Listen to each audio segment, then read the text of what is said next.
चुनावी रणनीतिकार से सीधे नेता बने प्रशांत किशोर ने आखिरकार चुनावी राजनीति में और इस अखाड़े में अपनी धमाकेदार एंट्री करा ली है। बिहार के बांकीपुर विधानसभा चुनाव में, जो कि उपचुनाव था, वहां पर जन स्वराज पार्टी के प्रमुख प्रशांत किशोर ने बीजेपी के मजबूत उम्मीदवार नीरज कुमार को 19,324 वोटों के भारी अंतर से धूल चटा दी है। चुनाव आयोग के आंकड़े बताते हैं कि पीके को 64,151 वोट मिले, जबकि बीजेपी प्रत्याशी को 44,827 वोटों से ही अपना मन ठंडा करना पड़ा, जबकि राजद उम्मीदवार की जमानत जब्त हो गई। रेखा कुमारी को महज 14,273 वोटों से ही संतोष करना पड़ा। नवंबर 2025 के विधानसभा चुनाव में 236 सीटों पर मिली करारी हार के बाद पीके का ऐसा लग रहा था कि राजनीतिक करियर डामाडोल है और उनकी पार्टी अस्तित्व की लड़ाई लड़ रही थी, लेकिन उनके अस्तित्व को अब संजीवनी मिल गई। लेकिन सबसे बड़ा सवाल यह है कि बिहार की राजनीति में प्रशांत किशोर का आखिर वजन कितना होगा और उनकी बात में कितना दम निकलेगा। क्या वो वाकई में बांकीपुर, जहां पर बीते 4 दशक से बीजेपी का राज था, वहां कुछ बदलाव ला पाएंगे?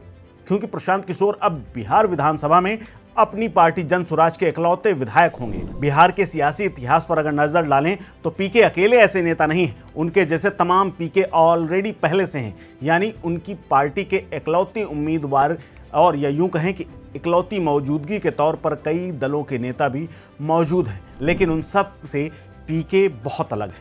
पीके का अच्छा खासा दबदबा है और कई चुनावों को जिताने और हराने में उनका हाथ रहा है। हालांकि 243 सदस्यों वाली विधानसभा के इकलौता विधायक होने के कारण पीके के सामने अपनी बात रखने का बेहद सीमित समय होगा, लेकिन देखना यह दिलचस्प होगा कि जनता के मुद्दों पर दहाड़ने का दावा करने वाले पीके अकेले कितना भारी पड़ते हैं और एक अकेला विधायक सत्ता की ताकत को हिला सकता है या नहीं। दरअसल इस पूरे मामले को लेकर के अगर बात की जाए तो बिहार विधानसभा में और कौन कौन सी पार्टियां हैं जिनके इकलौते विधायक हैं और कौन कौन है, ये भी जरा जान लीजिए। तो सबसे पहला नाम आता है सतीश कुमार सिंह यादव का। सतीश कुमार सिंह यादव बीएसपी के रामगढ़ विधानसभा उम्मीदवार थे और उसके बाद उन्होंने यहां से सीट जीत ली थी। उन्होंने 2025 के बिहार विधानसभा चुनाव के दौरान बीजेपी के उम्मीदवार अशोक कुमार सिंह को 30 वोटों के अंतर से हराया था, यानी बेहद मामूली अंतर से। इसके अलावा दूसरा नाम है इंद्रजीत प्रसाद गुप्ता।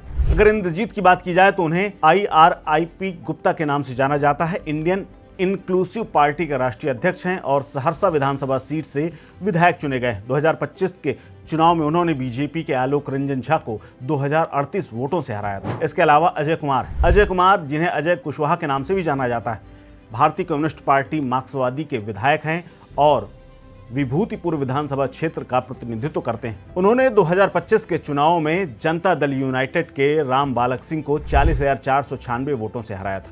इसके अलावा अगर विधानसभा की ताकत की बात की जाए पार्टियों के मुताबिक तो बीजेपी 88 सीटें, जदयू 85 सीटें, एलजेपी 19 सीटें, हम को 5 सीटें, RLM को 4 सीटें, RJD की 35 सीटें और कांग्रेस को 6 सीटें मिली हुई हैं। इसके अलावा CPIML को 2 सीटें, AIMIM को 5 सीटें। कुल मिलाकर के प्रशांत किशोर की जीत ने जन स्वराज को पहली बार बिहार विधानसभा में प्रतिनिधित्व दिलाया है। हालांकि अकेले विधायक होने के कारण सदन में उनकी भूमिका और प्रभाव कितना होगा यह आने वाले समय में पता चलेगा। लेकिन आपको क्या लगता है, क्या वाकई में अकेला लड़ करके निकल करके विधानसभा पहुंच करके पीके कुछ कमाल कर पाएंगे, या उनके तर्कश में और भी ऐसे तीर हैं जो लगातार सम्राट चौधरी के लिए काफ़ी घातक होंगे? शेयर कीजिए अपनी राय, अपना ओपिनियन हमारे साथ। बने रहिए स्टेट मिरर के साथ।